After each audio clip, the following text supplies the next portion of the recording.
Ya, sama juga sekarang kadang-kadang saya lihat ada orang, wah ternyata susah ya, hidup sehat itu gitu kan. Susah nggak? Susah. Susah nggak? Jawab aja, susah. Susah. Contoh nih, Anda mau sehat? Serius? Saya ajarin ya, tapi diikutin ya. Mulai kapan? Mulai besok. Nanti besoknya mulai besok lagi gitu. Kalau Anda mau sehat, mulai sekarang, simple. Ini mau pakai temanya apa nih? Babnya apa? Kalau saya sebutkan paling gampang, kalau Anda mau sehat, banyakin puasa. Selesai. Banyakin puasa. Dan buanglah beban-beban hidup yang tidak perlu, terutama obesitas emosi itu. Kaki sakit, dengkul sakit, padahal pengen jalan-jalan. Nah gitu misalnya. Obesitas emosi itu yang pertama. Banyakin puasa, artinya apa? Jangan terlalu banyak makan. Insya Allah sehat. Itu dulu deh. Kemudian baru masuk lagi misalkan. Caranya lagi gimana? Orang banyak sakit sekarang itu. Tadi ada puasa, ada emosinya itu dianukan, apa tuh namanya, dijaga.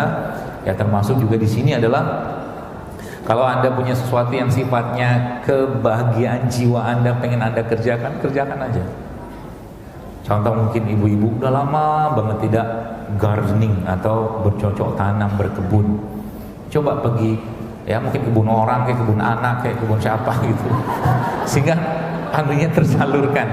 Maka kalau salah satu guru saya itu karena beliau tiap hari ketemu dengan orang yang toksik, tiap hari, bukan tiap hari, nggak tiap hari sih, beberapa hari dalam satu pekan.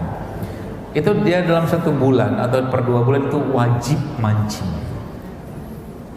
Buat cari ikan, enggak, ikannya dapat, masukin lagi mungkin. Karena buat dia, yang dia cari di mancing itu apanya? Ketika strike, kalau boleh kan, gitu kan? Nah, itu dia cari doang. Gitu. Habis itu ya buang lagi ikannya. Nah itu Anda cari itu. Kalau mungkin bahasa saya itu makanan jiwanya kita. Gitu. Ada orang yang makanan jiwanya ngapain? Nulis. Ada. Buat rilis. Gitu. Macam-macam. Ya. Nah itu yang pertama. Yang kedua apa? Sebenarnya simpel kok. Anda kurangi aja mulai sekarang. Misalkan nih, kalau benar-benar mau serius, kurangi gula pasir. Simpel kan? Simpel. Cuman susah kan? Biasanya otak ngeluhnya kita langsung jalan tuh. Nanti kalau bikin sambal gimana? Iya kan? Otaknya nggak diajak bekerja. Kalau bikin sambalnya gampang. Anda nggak pakai gula, pakai madu juga bisa. Kalau cuma pemanis, gitu. Pakai kurma juga bisa, misalkan. Itu yang pertama. Yang kedua apa misalkan? Coba dalam 14 hari lah, 2 minggu gitu, jangan ada tepung terigu yang masuk ke badan Anda.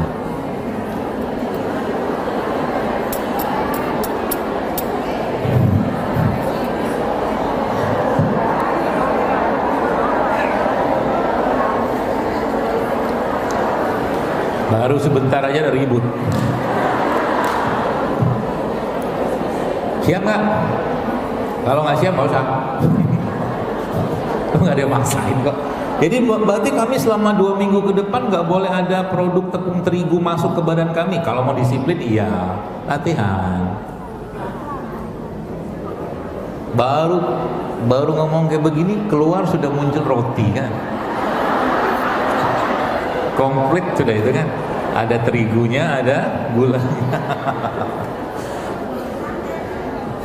Kalau pas gitu inget-inget aja wajah saya. Siapa tahu nggak jadi makan. Enggak lah. Ya makan aja kalau makan. Ini kan judul latihan doang. Berarti dong, nanti kalau kita ngomong gini, itu jualan di luar gimana kan gitu kan? Mikirnya gitu kan? Gampang kalau tanya. Anda borong aja itu, beli lalu Anda sedekahin ke orang. Pahala juga kan? Kan yang mereka butuhkan adalah produknya atau jualan mereka kan laku, laris. Udah selesai. Mau Anda makan boleh, nggak makan boleh. Itu kalau saya, nggak usah susah hati. Nanti kalau dokter ngomongin gorengan terus nggak boleh makan, nanti pedagang gorengan kehabisan omset. Setahu saya sampai sekarang nggak berubah, tetap aja ramai itu. Ya bahkan untungnya lebih besar kalau jualan gorengan daripada punya minimarket. Coba lihat, ada hitungannya tuh. Jadi kalau mau bisnis yang cepat balik modal, tuh. Semoga video saya ini nggak dipotong ya. Alhamdulillah, Dr. Zaidul sudah menganjurkan makan gorengan, bahkan berbisnis gorengan. Soalnya video saya kan banyak banget benar nggak jelas. Sampai orang tanya, dokter ini produknya dokter nih buat apa tuh? Terakhir tuh pelangsing kan, gambar siapa itu? Ada juga yang buat dengkul. Jadi kalau Anda lihat ada iklan saya di Facebook, itu bukan saya. Saya bisa pastikan itu bukan saya, karena saya tidak pernah pasang iklan. Sekarang yang paling konyol lagi pakai AI. Jadi kayak saya ngomong Allah gitu. Ada juga itu saya, karena gini bos kan, saya nggak tahu produk itu apa dan beberapa itu nggak jelas bahannya apa, isinya apa. Ya ada pernah sampai seorang ketua majelis ulama mana saya lupa itu tadi bilang setelah minum itu tuh apa keliengan dia bahkan kayak mau pingsan gitu loh. Jadi kalau ada ketemu iklan yang pakai wajah saya, video saya, jelas bukan saya itu yang iklan. Semua termasuk itu. Iya. Kasih aja ke gajah nanti Bu. Nanti kalau ada yang buat pelangsing itu, Ibu minumkan ke gajah. Siapa tahu gajahnya langsing. Ya. Jangan ya, jadi yang banyak tuh ada yang darah tinggi, bahkan yang terakhir itu muka Zaidul Akbar babak belur. Ada kan? La ilaha illallah itu orang. Tapi itu kayaknya bukan dari Indonesia, ngeremotnya kayaknya. Jangan beli ya. Saya bilang jangan beli karena itu bukan saya juga. Ya, seperti itu. Kalau mau produk resmi saya ada tokonya. Ya, begitu. Termasuk kalau mau umroh sama saya juga ada waktunya. Ngomong dikit itu di depan layar. Soalnya Februari nanti kalau ada yang mau ikut, Februari tanggal 1 kita umroh, kita belajar bareng nanti insyaallah. Nanti di depan counternya ada tuh. Nah baik, kita kembali ke ini tadi sekalian, ke apa tuh namanya, penyakit tadi gitu kan. Maka kalau kita tadi kalau bab sekarang kita masuk ke temanya fisik atau jasadnya kita, sebenarnya saya sampaikan berulang kali, sebenarnya badan kita itu dia bisa repairing sendiri, dia bisa memperbaiki dirinya sendiri. Beneran. Ya, Anda tadi saya sampaikan tadi ada gula, ada tepung, sebenarnya ada 2 lagi sih. Nggak usah lah ya. Nanti Anda nggak bisa tidur. Mau diterusin? Tapi dikerjain ya. Insya Allah gitu kan. Insya Allahnya saya nggak yakin. Insya Allahnya saya yakin. Yang kedua, yang ketiganya apa? Minyak goreng nabati. Udah tahu lah. Kalau susah hati kan, ya Allah gimana nasib saya habis ini gitu. Yang keempat apa? Nasi putih. Berarti nggak boleh makan karbo, boleh kan karbo banyak. Ubi-ubian itu tuh Anda tahu yang di Jepang itu, Okinawa itu. Kalau Anda yang pernah lihat dokumenter Netflix, bukan Netflix, dokumenter lah. Tentang orang-orang yang hidupnya 100 tahun, ada yang saya lihat itu ada umurnya 90 tahun, nggak pakai kacamata, masih bisa masukkan benang ke dalam jarum. Ternyata salah satu yang mereka rutin makan konsumsi tiap hari itu adalah ubi ungu. Ubi ungu. Jadi ubi-ubian itu seratnya bagus. Jadi kalau sekarang, berarti dokter kalau kami mau ganti nasi ke ubi-ubian bagus nggak? Bagus. Ubi jalar, ubi ungu. Tapi karena kita memang sukanya gorengan, ubi ungu pun dibikin keripik, di tawang mangu,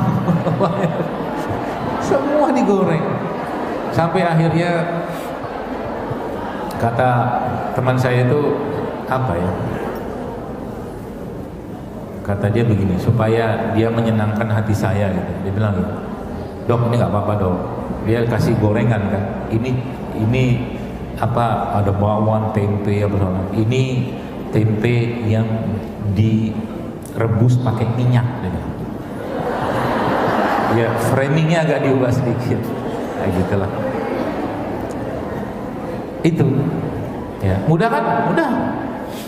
Jadi kita nggak makan kalbu, makan jagung ada, sorghum ada, ubi ada, beras coklat ada, banyak. Dan insya Allah tetap hidup kita, jangan khawatir. Dan jangan pakai istilah nanti kalau nggak makan nasi nggak kenyang. Saya kasih tahu ilmunya ya. Anda tahu karbohidrat itu tidak bisa memberikan sinyal kenyang yang lama. Justru malah dia akan cepat membuat kita lapar. Kalau Anda mau kenyangnya lama, maka makan protein. Nah, gitu. Protein itu ya telur, daging, ikan, gitu kan. Gitu. Gampang? Gampang. Jadi itu mulai ditulis. Nah, selanjutnya gimana? Resep sederhananya aja ya. Dalam hari-hari Anda masukkan serat. Serat itu dari mana? Sayur, buah, minyak-minyakan, serat. Ya. Ya buah-buah begini. Serat. Jangan di jus.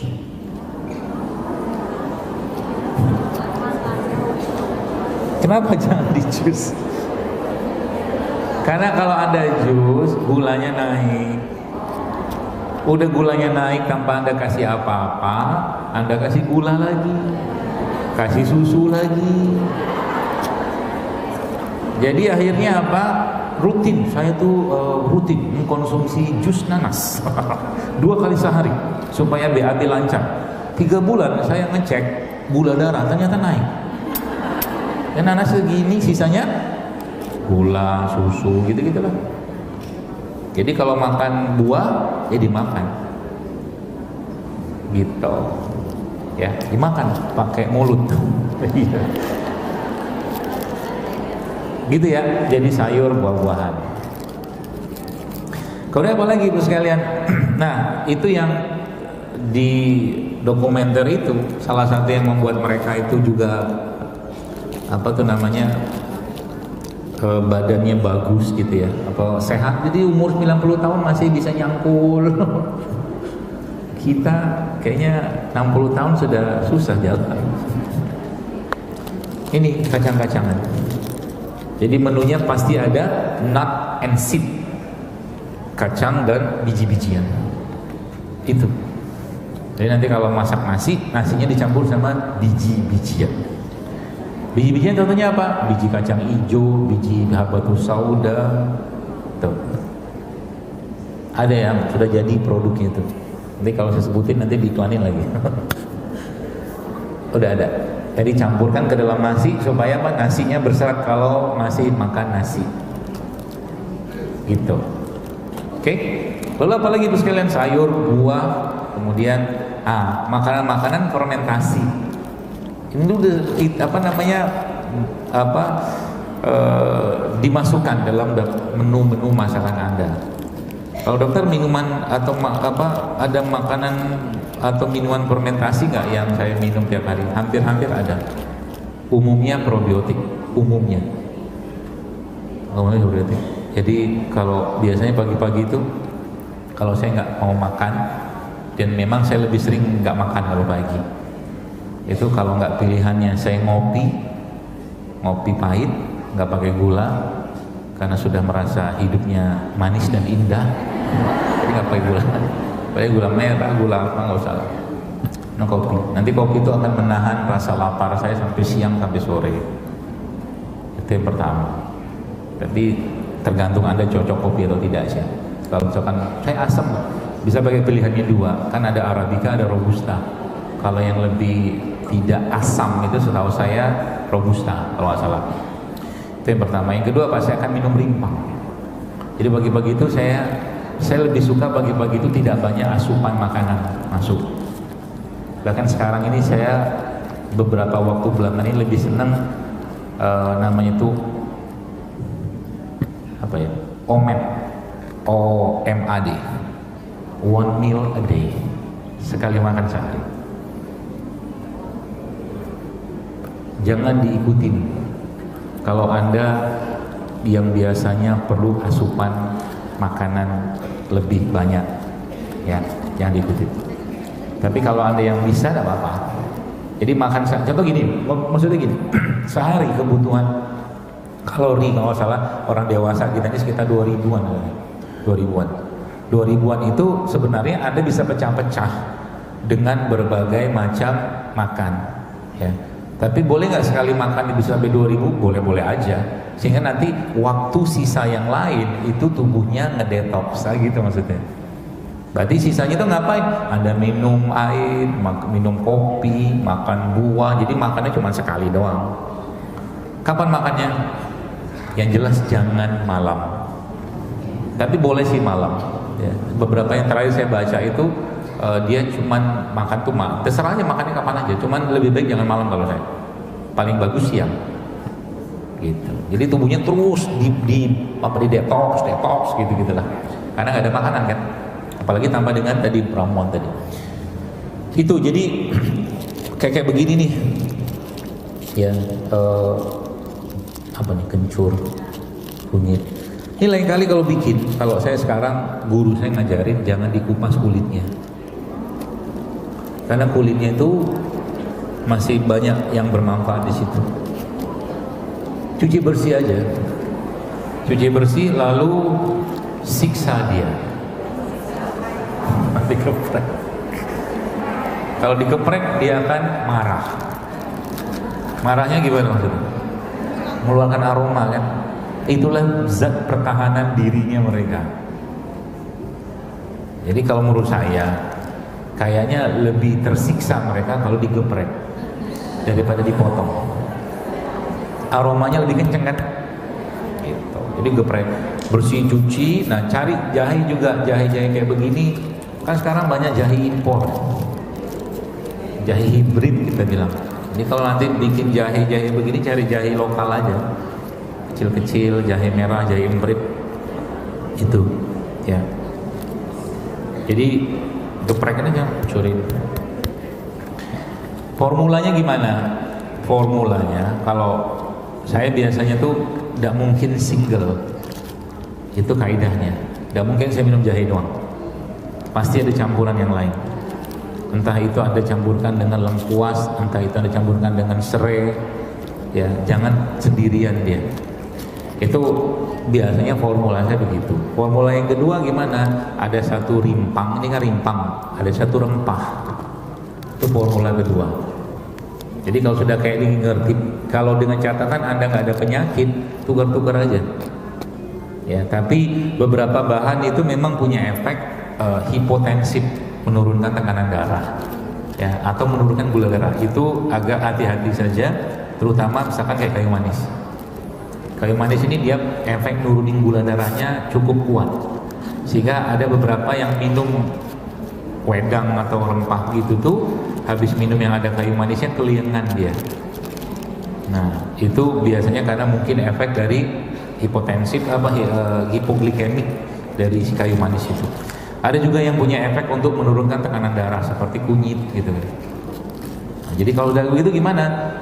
Ilmunya minimal dalam ramuan yang Anda bikin itu ada yang bersifat hangat.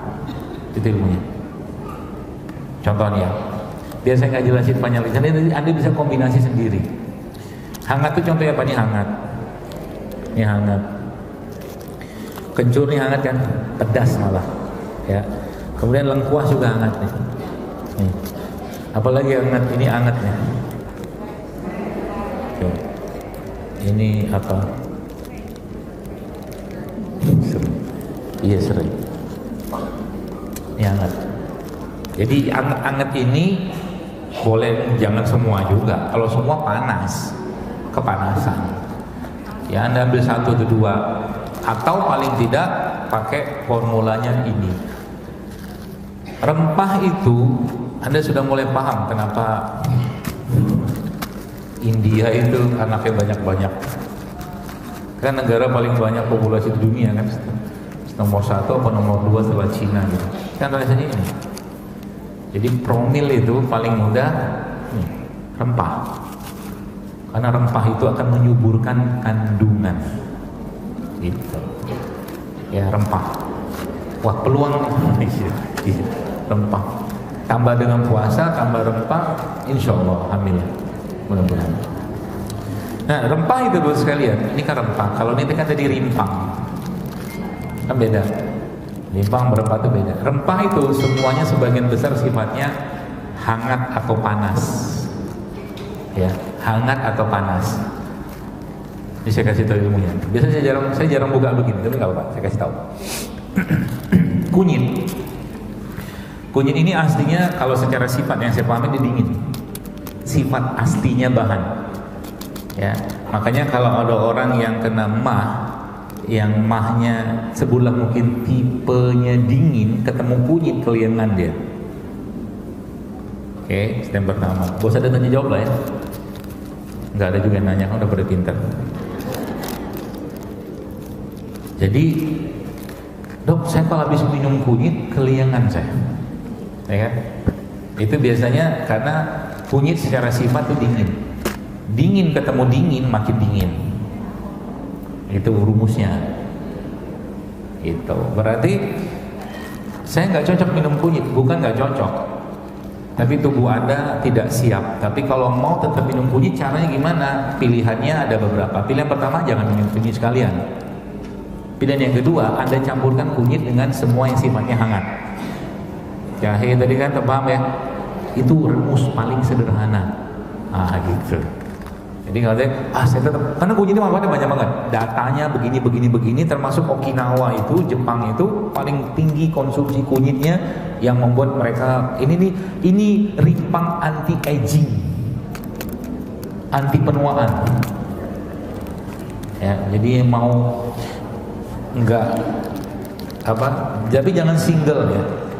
Makanya kalau dilihat kunyit asam kan itu kan, biasanya ada semacam yang anunya dia, penguatnya dia, atau mungkin menyesuaikan dengan rasa segala macam. Beras kencur, jarang ada kencur doang, gitu loh. Dia harus lebih baik dikombinasikan, setahu saya begitu. Jadi kunyit, jadi pilihannya itu. Jadi boleh tambahkan. Jadi misalkan kalau supaya saya tetap pengen minum kunyit nih, caranya Anda bisa tambahkan rimpang atau Anda tambahkan rempah sampai ramuan Anda itu terasa hangat, kunyitnya ketekan sama hangatnya, gitu caranya. Ya, jadi kalau nanti mau nyobain, dok saya nggak kuat minum kunyit, nanti coba pakai formula kayak gitu. Tapi kalau memang nggak bisa juga, maka lambungnya dibenerin dulu. Benerin lambungnya. Cara benerin lambung pakai apa? Obeng. Bukan. Cara benerin lambung itu pakai kolagen atau amilum. Kolagen atau amilum itu di mana dapatnya? Banyak. Di air tajin ada. Kemudian air tajin, sarang walet.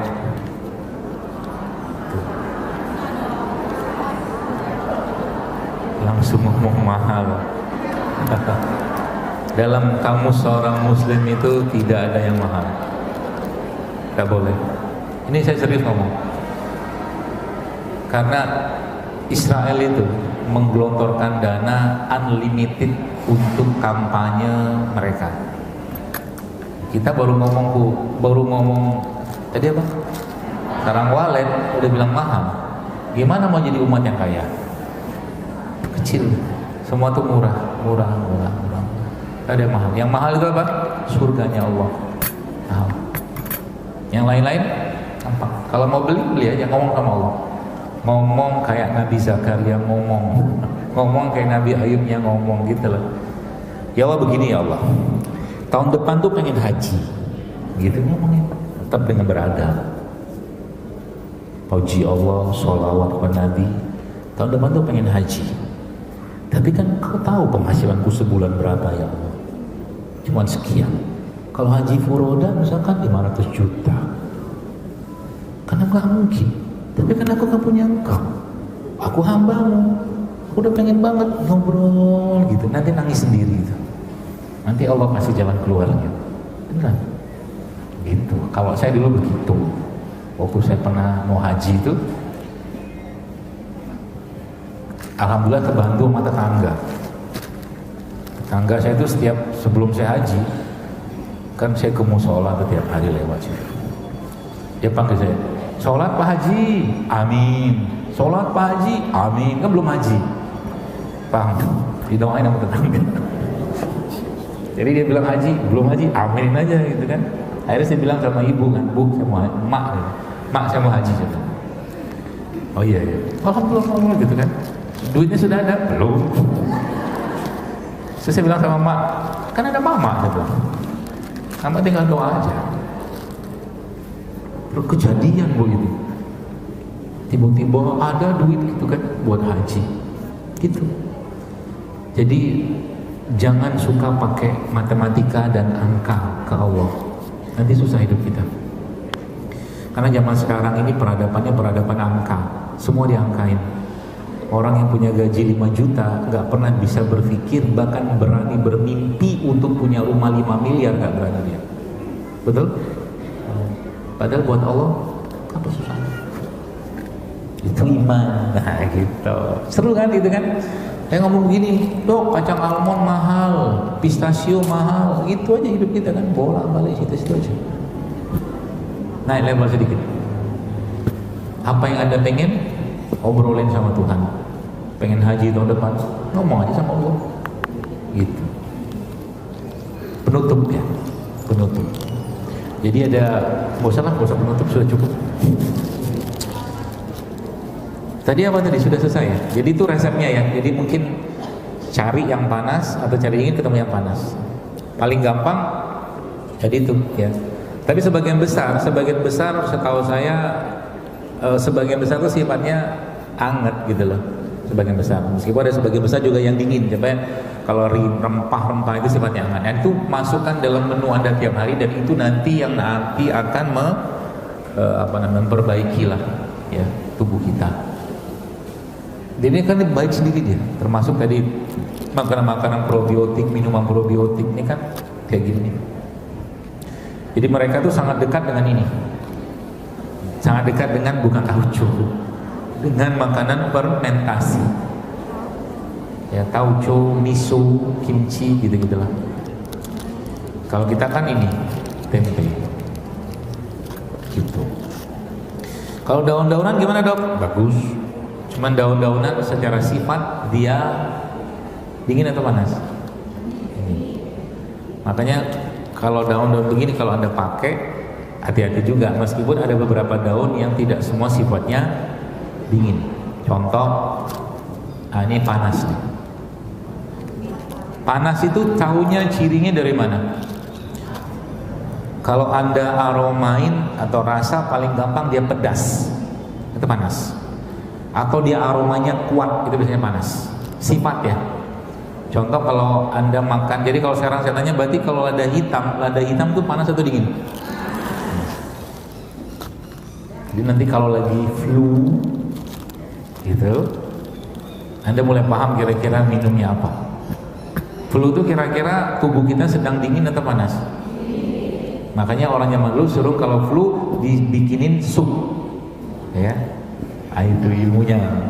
Supnya isinya apa? Rempah, supaya badannya. Meskipun kalau beberapa kaidah juga, saya kadang-kadang nggak pakai juga, ya, karena memang tubuh kita itu kalau dibiasakan dibikin defensive mode. Defensive mode itu mode bertahan, maka seluruh sistem imun itu akan jalan. Defensive mode versi tubuh kita itu apa? Tidak makan atau puasa, itu defensive mode. Gitu.